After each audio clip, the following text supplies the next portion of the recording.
자, 오늘은 예수님의 포도원 비유를 우리가 살펴보려고 합니다. 포도원 비유. 포도원 주인이 포도원을 다 가꾸고 다 만들어서 농부에게 이렇게 위탁을 한 거죠. 뭐 세를 줬다고 이렇게 볼 수가 있습니다. 그리고 타국으로 멀리 떠났습니다. 일종의 이제 주인과 소작임과의 관계가 설정되는 겁니다.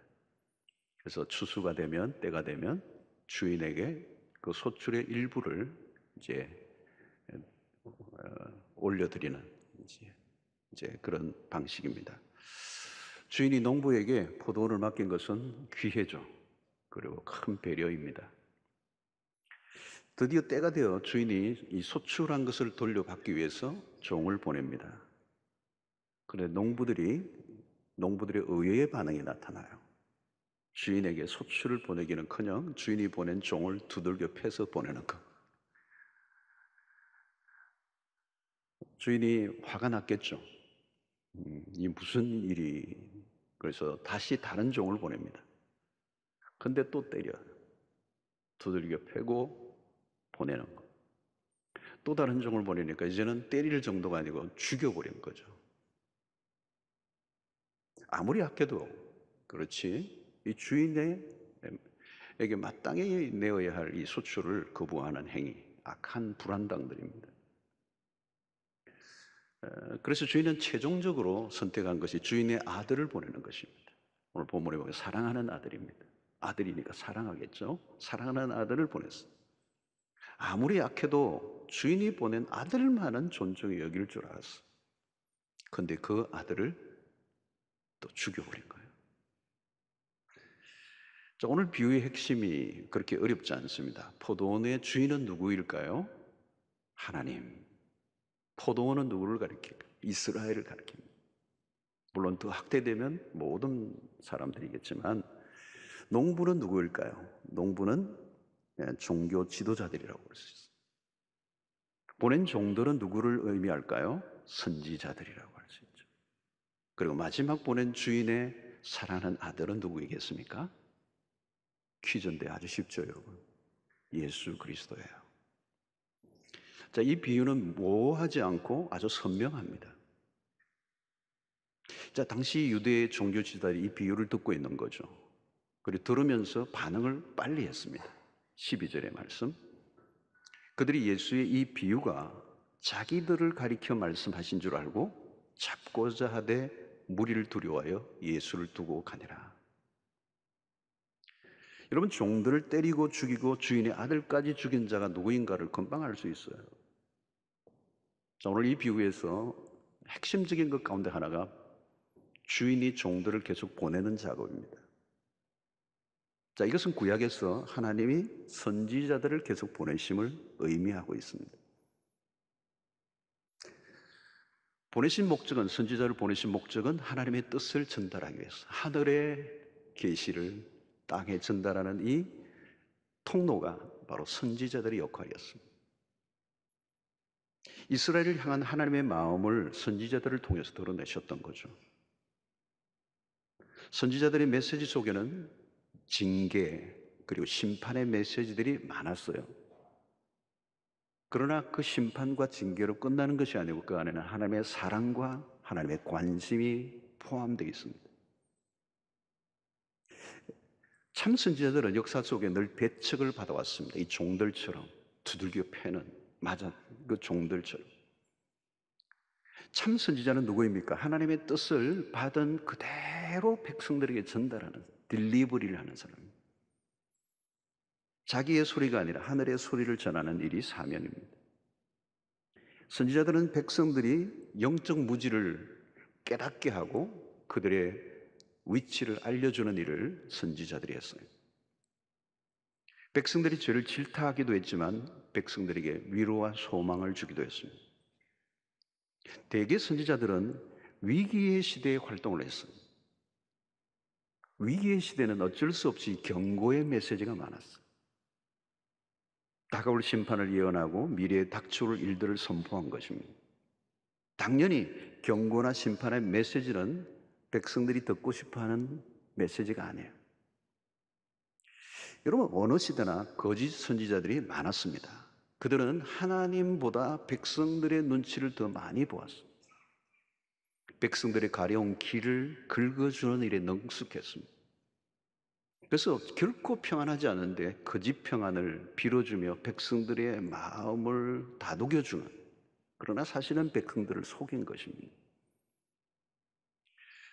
회개를 촉구해야 할 때도 문제가 없다고 백성들을 달랬습니다.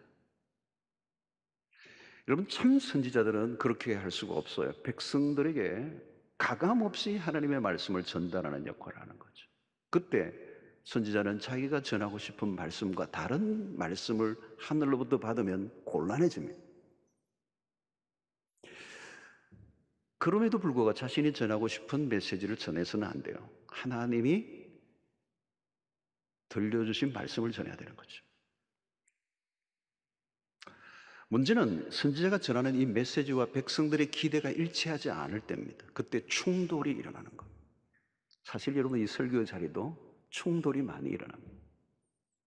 이 충돌을 완화시키려고 너무 설교자가 애를 쓰면 이제 변질될 가능성이 많죠. 사실은 주일 설교 때마다 굉장히 많은 영적인 전쟁이 벌어지고 있죠. 때로는 선지자들이 백성들의 거부 그리고 거친 항의, 저항에 부딪히게 됩니다. 때로는 신변의 위협이 직접 찾아오기도 합니다. 구약의 선지자 가운데 예레미야 같은 선지자는 가장 대표적인 인물입니다. 혹독한 시련을 당합니다. 참 선지자들은 여호와의 말씀을 전하다가 옥에 갇히기도 하고 얻어맞기도 하고 때로는 죽임을 당하게 됐습니다. 오늘 예수님의 비유 그대로입니다. 멀리 가지 않아도 돼요. 세례 요한. 그런 외치는 자의, 광야에 외치는 자의 소리였습니다. 세례 요한이 누구예요? 주인이 마지막으로 보낸 종입니다. 이 비유에 의하면. 그런 사명을 받은, 하나님의 말씀을 있는 그대로 전할 때 찾아오는 것은 인기 없는 설교자입니다. 인기가 없는 설교자. 참 선지자의 메시지는 인기가 별로 없어서 역사서. 백성들에게 인정이나 위로를 구하는 순간 사명은 위태로워집니다. 선지자의 사명은 철저히 하나님의 편에 서 있어요. 제사장의 사명과는 달라요. 제사장은 백성의 편에서 하나님에게로 나아가는 중보자라면 선지자는 철저히 하나님의 편에 서서 말씀을 전해요. 오늘 우리의 조국 강단에는 이 선지자적 메시지가 많이 실종되어 있습니다. 선지자는 용기가 필요해요. 하나님에게서 받은 말씀을 백성들이 알아듣지 못해도 그대로 전해야 합니다. 그때 충돌이 일어날 수밖에 없는 거죠. 그래서 강력한 저항을 받으면 결국은 세례 요한과 같이 목이 잘려 젊은 날 죽고 말죠. 성도 여러분, 교회사는 순교의 역사입니다. 순교, 피 위에 교회가 세워졌어요. 피가 없었으면 교회는 세워질 수 없습니다. 사라졌습니다. 그 피는 무엇입니까, 여러분? 하나님의 말씀을 있는 그대로 선포하다가 죽은 사람입니다. 역사 속에. 시대의 저항에도 타협하지 않고 전하다가 죽어간 말씀의 종들이 한둘이 아니기 때문에 그들은 외로웠고 철저히 고립되어 있었고 철저히 시대 속의 오해를 받았어요. 그럼에도 하나님은 그들의 종들을 보내시고 끊임없이 말씀을 보내셔요.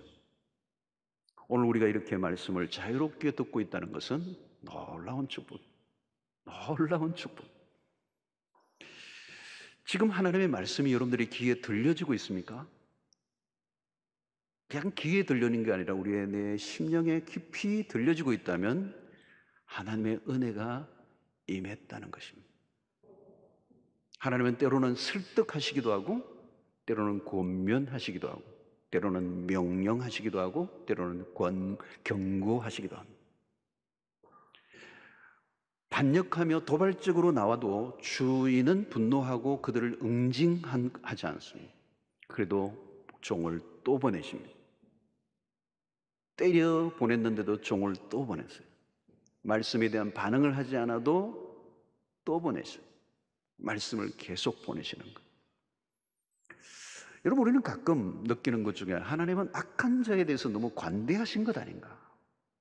아니, 소출을 주인이 원했는데 그 종들을 때려보내고 죽여보내면 그건 죽여야지. 그대로 두십니까? 이렇게 저렇게 악한 인간, 거의 끝난 얘기인데 왜 저렇게 질질 꺼십니까? 왜 심판을 하지 않습니까? 그런데 오늘 이 본문을 보면 악에 대해서 그렇게 즉각적으로 심판하지 않았어요. 하나님은 오래 참으시는 분. 하나님의 인내가 아니면 여기 살아남을 자가 한 사람도 없어요. 하나님의 인내. 그러나 여러분, 이 하나님의 인내를 오해하거나 악용해서는 안 돼요. 인내라는 말 안에는 끝이 있다는 의미입니다. 끝은 오게 되어 있습니다. 자, 오늘 이 비유의 절정은 무엇인가 하면 주인이 마지막으로 보낸 아들입니다. 악한 자들이 그 아들마저 죽이고 말았어요. 이 아들의 죽음은 비유의 클라이막스입니다. 자, 이 아들을 죽이는 과정을 보면 우발적이지 않아요. 의도적입니다. 죽인 의도가 아주 악해요. 7절, 8절에 보면 그 농부들이 서로 말하되 이는 상속자니 자 죽이자. 그러면 그 유산이 우리 것이 되리라 하고 이에 잡아 죽여 포도원 밖에 내던졌느니라. 최악입니다. 그들은 종이든 아들이든 가리지 않았습니다. 그래도 아들만은 죽이지 않을 줄 알았어요. 그런데 주인의 아들마저 무참하게 죽었습니다. 여기서 우리는 십자가를 만나게 되죠. 십자가가 무엇입니까? 하나님의 선의, 하나님의 호의를 인간의 반역으로 반응하고 무참하게 하나님을 거절하신 사건. 하나님의 사랑이 단호하게 거부를 당했습니다. 아들을 죽였다는 것은 무엇을 의미합니까? 그동안 종들을 죽이고 죽였어요. 그것은 용서할 수 있습니다. 그러나 아들을 죽인 것은 다른 의미예요. 아들을 죽였다는 것은 아들의 아버지를 죽인 것과 같아요. 갈 때까지 간 것입니다. 그건 끝이에요. 끝. 다른 것은 다 거부해도 괜찮습니다. 모든 것의 저항과 반역도 좋아요. 별 악한 짓을 다 해도 괜찮아요. 그런데 양보할 수 없는 선이 하나 있어요. 하나님의 편에서 물러설 수 없는 주의점입니다. 왜? 그 아들을 보낸 것은 최후의 통첩이기 때문에. 아버지가 보여줄 수 있는 최상의 것이기 때문에 그렇습니다. 그래서 마지막 기회예요. 이 기회를 놓치면 더 이상 갈 데가 없어요. 주인이 할 수 있는 것이 없어요. 제발 이것만은 거부하지 말아다오. 다른 건 다 괜찮아. 지금까지 어떻게 살아왔던 상관없어. 하나님에 대해서 어떻게 대했던 상관이 없어. 무슨 악한 짓을 해도 용서받을 수 있어. 그런데 아들을만은 거부하지 마라. 여러분, 이 비유는 이스라엘과 당시 종교 지도자들에 대한 고발장이 아닙니다. 악한 자들의 행적을 폭로하는 글도 아닙니다. 이 안에는 복음이 있어요. 아들을 보내신 하늘 아버지의 마음이 들어 있습니다. 하나님은 기회를 주시고 또 주시는 분이십니다. 여러분, 이 오늘 비유에서 포도원 주인의 숨겨진 감정을 읽어야 돼요. 종들이 맞고 때로는 죽이는 일들에 대한 주인의 마음은 드러나 있지 않아요. 상당한 인내를 참고 기다리고 있는. 처음 농부들이 종들을 때리고 보냈을 때 사실 그냥 두고 볼 수 없는 일입니다. 그러나 인내하고 또 다른 종을 보여요. 그리고 또 때리고 보냈어요. 또 때리면 또 다른 종을 보내요. 여기 이 이야기 안에서 우리가 놓치지 말아야 하는 것은 하나님의 마음이에요. 하나님의 감정은 철저히 억제되어 있어요. 주인은 당장 달려가 그들의 죄에 대한 혹독한 보응을 하지 않습니다. 하나님은 너무 많은 기회를 주시는 분이십니다.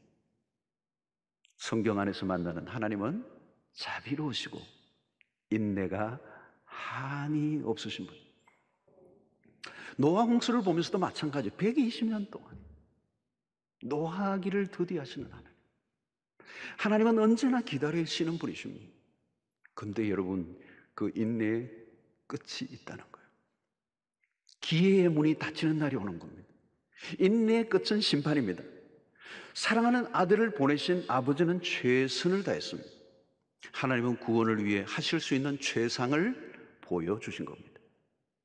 구원을 위해 사랑하는 독생자까지 아끼지 않고 내어놓으셨습니다. 최고의 선물입니다. 하나님의 최선이에요.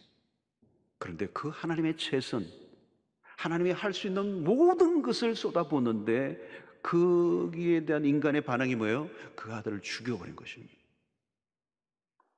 그들은 아들만 죽이면 끝나는 줄 알았어요. 아니에요. 최후의 기회를 놓치고 말았습니다.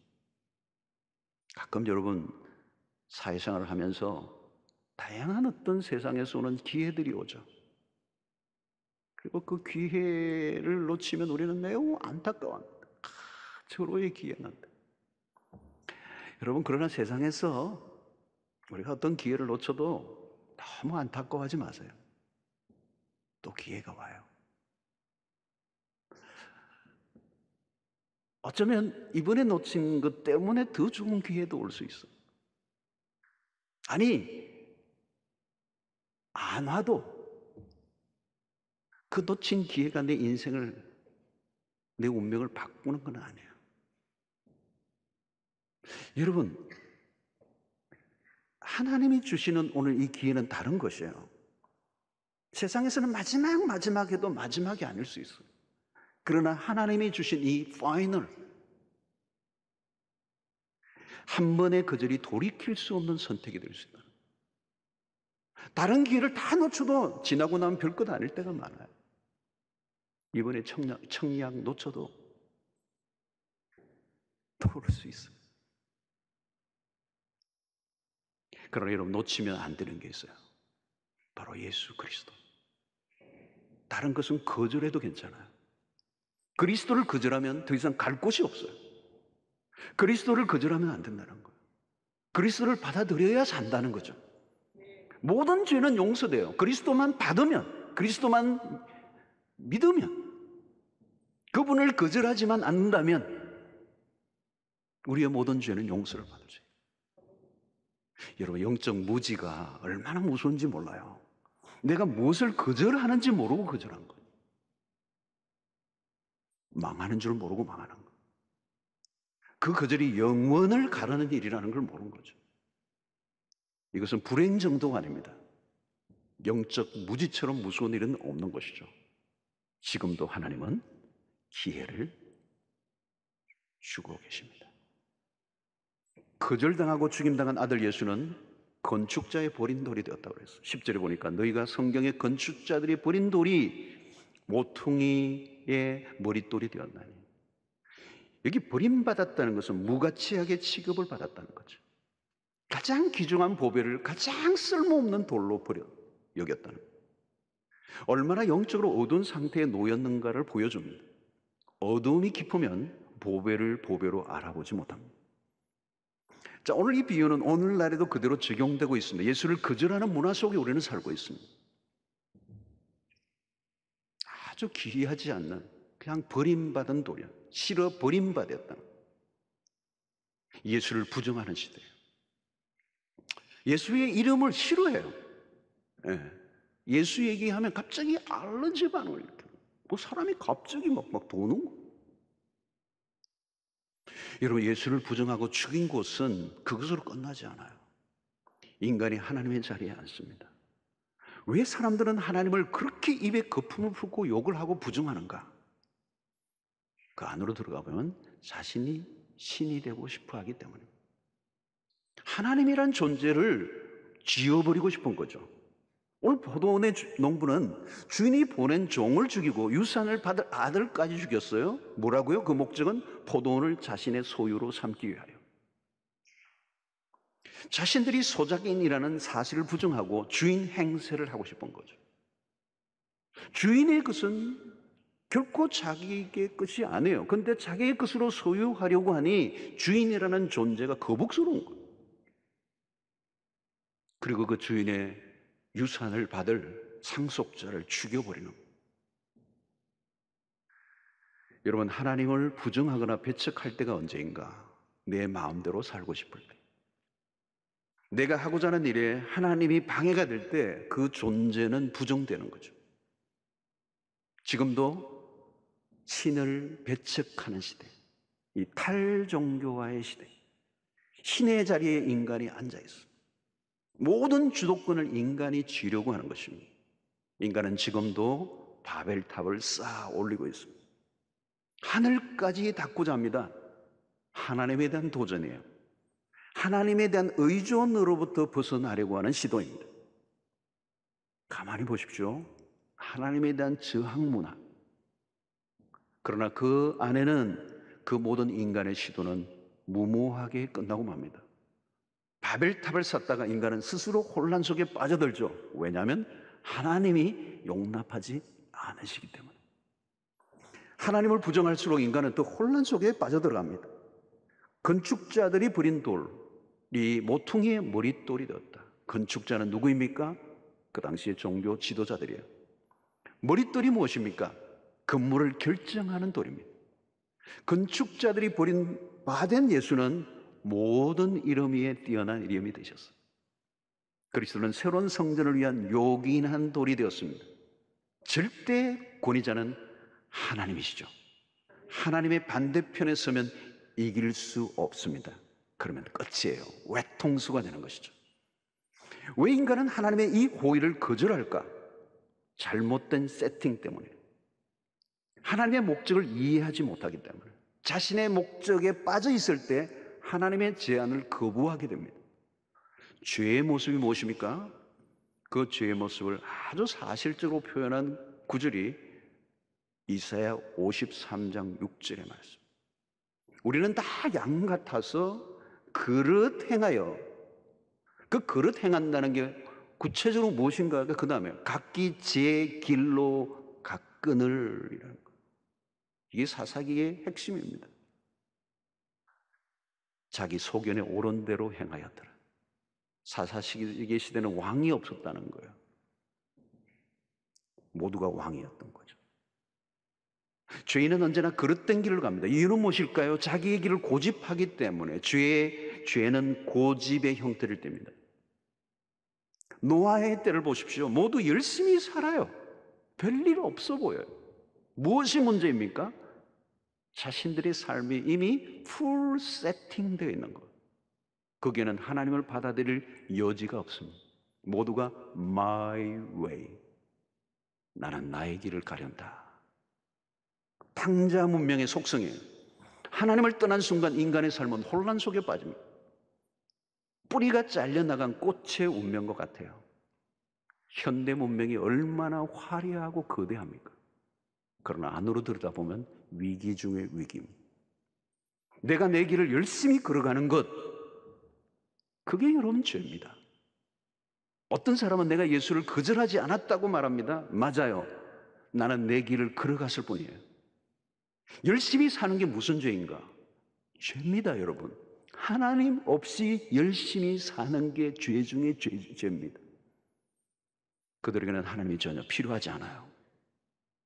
종교 지도자들도 그들은 열심히 자신들의 의무를 다했어요. 자신들의 역할에 충실했던 거죠. 그러나 그들은 하나님을 열심히 거절하고 있다는 것을 몰랐습니다. 그들은 자신들의 권위로 최고의 권위에 대해서 반역을 일삼으며 살았습니다. 하나님이 제시하신 것을 거부하는 것, 하나님이 제시하신 최상을 거부한 죄, 예수를 거부한 죄, 복음을 거부한 게 죄예요. 하나님의 사랑을 거절하는 것이 죄 중에 죄입니다. 가장 큰 죄는 하나님이 보내신 예수 그리스도를 거부하는 것. 예수 그리스도는 마지막 기회이죠. 구원의 다른 길이 없기 때문에. 사랑하는 성도 여러분, 지금은 은혜의 때입니다. 기회가 주어져 있어요. 여러분, 말씀이 내 귀에 들려지고 있다면 은혜. 하나님이 우리가 어떻게 다가오시는 겁니까? 하나님이 우리에게 다가오시는 것은 말씀으로 다가오세요. 그러니까 말씀이 들려지고 있고 말씀이 내가 받고 있다면 하나님이 지금 은혜의 때라는 거예요. 자, 고린도후서 6장 2절을 보시면 이르시되 내가 은혜 베풀 때에 너에게 듣고 구원의 날에 너를 도왔다 하셨으니 보라 지금은 은혜 받을 만한 때요 보라 지금은 구원의 날이로다. 여러분 여기서 무슨 단어가 있어요? 지금 보라 지금은 지금. 여러분 이 지금이라는 이 말 안에는 뭐가 있어요? 언젠가 끝이 난다는 거예요. 지금이 계속되지 않는다는 거예요. 지금 right now. 그러므로 이 지금이라는 시간은 귀해. 하나님의 은혜가 작동되고 있는데 그러나 곧 하나님의 호의가 끝이 나는 시간이 올 것이다 라고는 의미. 그래서 구원의 시간이 지금 진행되고 있지만 곧 심판의 날이 도래할 것이다. 이 시간은 하나님 안에 있고 이 시간은 하나님에 의해서 카운트다운이 되고 있고 이미 시작이 되었고 그 시간을 완료하실 하나님이시기 때문에 지금이라는 이 단어 안에는 긴박감이 있는 거예요. 그래서 바울은 오늘 보라 지금은 이것을 이 구절 안에 두 번 반복 Behold 아주 집중하라는 거죠. 이런 바울이 지금 습관적으로 하는 말이 아닙니다. 괜히 심리적으로 압박을 하기 위한 목적으로 이런 단어를 쓰고 있는 게 아니에요. 바울이 알고 있는, 바울이 지금 느끼고 있는 긴박감이. 사랑하는 성도 여러분, 우리는 이 비유에서 하나님의 마음을 읽어야 합니다.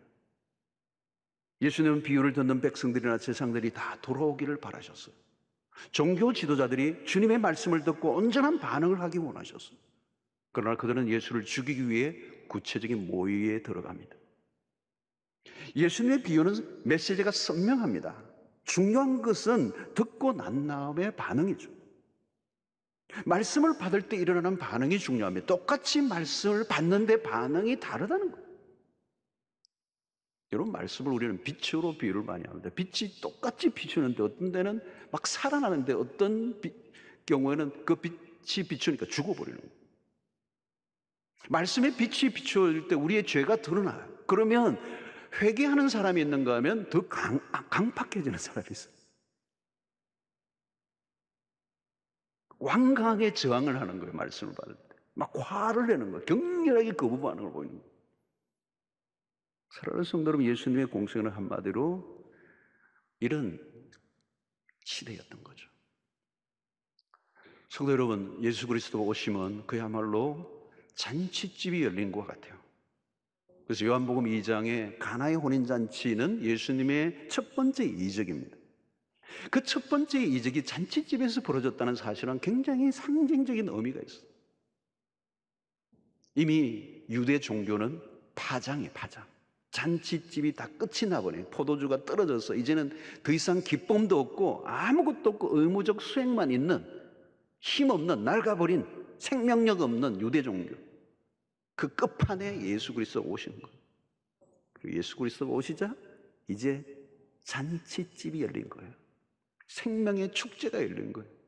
Anybody, 누구든지 나오기만 하면 기쁨을 회복하고 구원을 경험하고 살맛이 나고 변화가 일어나고 생명을 얻는 역사가 있습니다. 그래서 그리스도를 우리는 그리스도의 신부됨을 비유하고 그리스도는 우리의 신랑 되신다. 이런 찬송가에도 그거 있잖아요. 신랑 되신 예수께서. 결혼 안 한 자매들이 부르기 힘들어하는 곡인데 신랑이시다는 거예요. 그건 뭐예요? 잔치가 열렸다는 겁니다. 그리고 누구든지 초대되었다. 잔치에 응하기만 하면 된다. 다른 조건은 없다. 복잡하지도 않다. 그리스도의 콜을 받아들이기만 하면 된다. 이게 복음이에요. 그리스도는 말씀으로 오셨습니다. 그리스도 오시기 전에는 말씀의 기근이었습니다. 여러분 신약과 구약의 사이에 400년이라는 이 침묵기가 있어요. 말씀이 이스라엘에 끊겨버리는 거예요. 이스라엘 역사 속에 암흑기예요. 그러나 그 기근을 끝내고 그리스도가 오신 거죠. 그분은 누구이십니까? 말씀이신 분이세요. 그게 요한복음 1장에서 말하고 있는 말씀이 육신이 되어 우리 가운데 거하신 분이세요. 선지자들이 끊임없이 얘기했던 그 메시지, 그는 그림자에 불과했고 그 실체가 오신 분이 예수 그리스도예요. 말씀의 주인공이 나타나셨어요. 실체가 나타나셔서 그동안은 희미했어요. 그러나 이제는 선명해요. 이보다 더 확실한 실체는 없어요. 이제 누구든지 그리스도에게로 나오기만 하면 사는 길이 열린다는 거예요. 문은 활짝 열렸어요. 모두가 그를 환영하며 주 앞으로 나아갈 것 같았습니다. 그런데 안타깝게도 그 땅의 백성들이 그를 거부하는 거예요. 그리고 그 아들을 죽여버렸습니다. 오늘 이것은 역사에 반복되는 모습이기도 합니다. 사람들은 자기의 길을 걸어가려고 합니다. 그 길은 마침내 심판 앞에 서게 되죠. 여러분들은 지금 어떻습니까? 말씀 앞에 나는 어떤 반응을 보이며 살아가고 있는가? 사랑하는 성도 여러분, 그 말씀 앞에 나는 어떻게 반응하는가? 그 말씀을 받아들여도 되고 안 받아들여도 되는 말씀이 아니에요. 복음은 절대적인 것이기 때문에. 사랑하는 성도 여러분, 이 말씀이 말씀 그대로 받아들이기만 하면 놀라운 역사, 이 말씀에 위력이 있다는 거예요. 말씀의 씨가 떨어질 때 옥토에 떨어지면 어떻다고 그랬어요, 여러분? 30배, 60배, 100배의 결실을 거둔다. 여러분, 말씀은 그냥 떨어지지 않아요. 그것이 온전히 반응만 하면 놀라운 역사, 말씀의 위력이 일어난다는 거예요. 요한복음 15장 7절을 보십시오. 여러분, 너희가 내 안에 거하고 내 말이 너희 안에 거하면 무엇이든지 원하는 대로 구하라. 그리하면 이루리라. 말씀이 흡수되고 받아들여지지 않으면 꺾여진 가지예요. 아무 일도 일어나지 않아요. 말씀에 대한 반응이 우리의 삶의 현재요 미래. 말씀을 잘 받고 있는가? 그러면 복된 삶이에요. 혹시 이런 말씀이 귀에 잘 들어오지 않습니까? 그럼 틀림없이 내 안에 교만이 있는 거예요. 자아가 강한 것입니다. 말씀을 거부하는 것이죠. 내 인생 내가 살겠다는 것이죠. 사랑하는 성도 여러분, 하나님의 말씀이 나를 살리려고 주신 것이지 나를 죽이려고 주신 게 아니에요. 무슨 말씀이든지 내 귀에 들려지고 있다면 하나님이 나를 사랑하시고 나에게 기회를 주시고 있는 것입니다. 여러분, 돈줄이 끊기면 죽는 게 아니에요. 일시적인 실패는 될 수 있지만 망하는 건 아닙니다. 여러분, 불행하다는 것과 망한다는 것은 다른 얘기예요. 망하는 것은요, 그냥 끝이에요. 우리는 때로는 인생이 불행할 수는 있어요. 그러나 끝은 아니에요. 하나님의 손 안에 있다면. 말씀이 끊기면 망한 것입니다. 불행한 게 아니에요. 길이 없어요. 계속 어둠 속에 걸을 수밖에 없어요. 사람들은 자신의 삶이 힘들어지면 발부둥을 치며 빠져나오려고 합니다. 그러나 더 미궁에 빠지죠. 우리의 발부둥으로 되는 것이 아니라 하나님의 빛이 그 인생 가운데 비춰줘요. 말씀이 나를 건져주는 거죠. 세상에는 많은 길들이 있다고 속입니다. 아닙니다. 말씀은 하나예요. 진리는 하나예요. 요한복음 14장 6절에 예수께서 이르시되 내가 곧 길이요 진리요 생명이니 나로 말미암지 않고는 아버지께로 올 자가 없느니라. 내가 곧 그 길이요 그 진리요 그 생명이니. 여러분, 이게 근원이죠. 근원. 영이 흐려지면 근원은 놓치고 현상적인 것만 붙잡습니다. 그러면 삶은 혼란에 빠지고 맙니다. 여러분, 말씀이 늘 들려지는 게 아닙니다. 말씀이 끊기는 순간 어둠 속으로 빠져들어갑니다. 우리는 지금 마지막 때를 살고 있고 거대한 영적 전쟁이 벌어지고 있고요. 지금 마지막 추수기를 살고 있습니다. 아마도 예수님의 재림 그날이 오기 전에 우리는 마지막 대추수기가 있다고 그러죠. 오늘 시대일지도 몰라요. 아직은 하나님이 우리에게 기회를 주시고 있습니다. 말씀이 완전히 끊긴 것은 아닙니다. 감사하게도 한국 강단에서도 말씀이 완전히 끊긴 것은 아닙니다. 하나님의 말씀이 전해지고 있습니다. 말씀을 말씀대로 전하는 사명을 받은 종들이 있습니다. 어둠은 시작되지만 완전히 어두워진 것은 아니에요. 아직 구원의 문이 열려 있어요. 누구든지 믿음으로 반응하기만 돼. 언젠가는 이런 기회가 끝이 날 거예요. 완전히 어둠 속에 휩싸여 버리는 날이에요. 더 이상 말씀이 들려지지 않는 날이 올 겁니다. 기회를 받아들이지 않으면 기회는 다른 사람에게로 넘어갑니다. 사랑하는 성도 여러분, 우리에게 주어진 시간에 영적으로 깨어 있어야 합니다. 시간은 빠르게 걸습니다. 그래서 고린도후서 6장 1절의 말씀, 우리가 하나님과 함께 일하는 자로서 너희를 권하노니 하나님의 은혜를 헛되이 받지 말라. 보라 지금은 은혜 받을 만한 때요 보라 지금은 구원의 날이로다 라고 했던 고린도후서 6장 2절 바로 앞절의 말씀이에요. 하나님의 은혜를 헛되이 받지 말라. 지금 right now, 지금, 나중은 없다. 지금 주어진 때가 은혜의 날이라는 사실을 잊지 말고 이 시간을 헛되이 보내지 말라. 어떻게 해야 되죠, 여러분? 그러면 여러분 이미 우리는 구원받고 하나님의 이 부르심 앞에 반응하고 말씀을 따라 살아가는 사람이라면, 우리는 이미 기회를 잡은 자라면 이 기회를 얻지 못한 자들에게 이 기회를 가지도록 우리는 도와야 돼요. 특별히 우리의 자녀들에게 부지런히 말씀을 흘려보내는 거죠.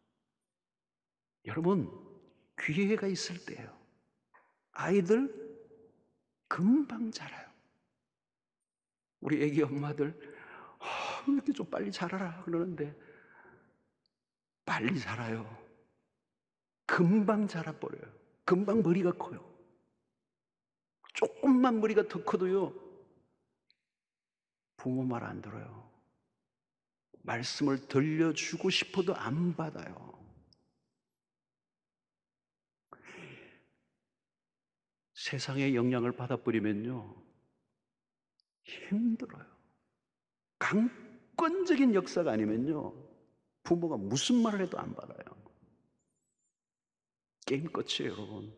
사춘기 이전에요. 어릴 때가 기회입니다.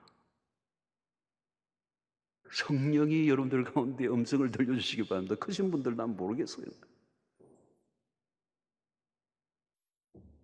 그래서 주께서 은혜를 베푸시면 60이라도 돌아오십니다. 그러나 쉽지 않아요. 전도해 보세요. 어떤 분은요 절대 안 믿어요. 우리가 할 수 있을 때 최선을 다해야 돼요. 때가 지나면 기회는 사라집니다. 사랑하는 성도 여러분, 교회를 다니고는 있지만 아직도 예수에 대해서 마음 문이 열리지 않은 분이 혹시 있습니까? 교회에 대해서 욕하거나 목사에 대해서 욕하거나 뭐든지 하세요. 괜찮아요. 그러나 예수에 대한 거부감,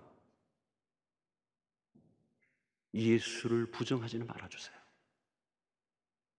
예수는 하나님의 우리를 향한 최고의 사랑이에요. 그분의 우리를 향한 기회를 그 아들마저 우리는 거부한다면 길이 없어요. 하나님하고 싸우면 우리는 못 이겨요. 그분의 유일한 우리를 향한 기회에 그것을 우리가 선택하는 것을 포기한다면 길이 없어요. 이미 예수를 받아들이고 믿음 안에 사는 분들이라면 이제 할 건 뭐예요? 복음을 전하는 거예요. 받아들이든 받아들이지 않든 상관없어요. 전하는 겁니다. 반응까지 내가 어떻게 할 수 없어요. 그러나 기회는 주어야 돼요. 예수 그리스도는 유일한 구원의 소망이 되신다고. 여러분, 예수를 전하면 외로울 수가 있습니다. 여러분, 이 종들이 하나님의 선지자들을 보낼 때 선지자들은 외로웠어요. 안 외우려고 하면 선지자 하면 안 돼요. 여러분, 우리 시대 속에 하나님의 뜻을 세상 속에 전달하려고 하면 우리는 외로워야 돼요. 여러분, 예수 입도 뻥끗 안 하면 그냥 적당하게 같이 어울려 살 수 있습니다. 그러나 예수를 전하는 순간 우리가 외로울 수 있어요. 그러나 전해야 그들이 믿을 수 있는 기회를 얻는 거예요. 그 기회는 주어야 돼요. 오늘 우리의 입술을 통하여 그 사명을 감당하기를 원하십니다. 코로나19를 맞으면서 기독교에 대한 적대적인 분위기가 좀 있었어요. 이게 여러 가지 소문도 있고 잘못된 것들도 있고 섞여 있고 그래요. 직장에서도 교회 가나 때로는 압력을 행하기도 하고, 그래서 때로는 우리는 주눅이 들 때가 있어요. 그러나 여러분, 내가 입을 열지 않으면 하나님의 이 구원의 뜻을 세상은 알 수가 없어요. 외롭기로, 때로는 손해보기로, 때로는 무시당해도 예수 그리스도는 유일한 구원자이시기 때문에. 사랑하는 성도 여러분, 이것이 믿는 자의 소명이에요. 후회하지 않기를 바랍니다. 지금도 마찬가지요. 예수 외에는 답이 없어요. 우리는 알고 있습니다. 하나님 없는 인생이 얼마나 공허한가. 그래서 우리는 주님 앞에 왔습니다. 그분이 나를 살리십니다. 그분이 유일한 구원자라는 사실을, 그분을 통하지 않고는 하나님께로 갈 수 있는 길이 없다는 사실을 우리가 알고 있기 때문에 예수 없이 허상을 쫓았던 우리의 인생을 내려놓고, 예수 이전에는 참 생수가 없어 늘 갈급했고 늘 허덕였는데 생수 대신 그리스도를 맛본 이후 우리의 인생은 달라졌어. 이 예수, 그분보다 더 존귀하신 분은 없습니다. 그분을 믿으세요. 그분을 높여드리세요. 그리고 그분을 전하십시오. 그때 하나님께서 하나님의 일들을 행하실 줄로 믿습니다.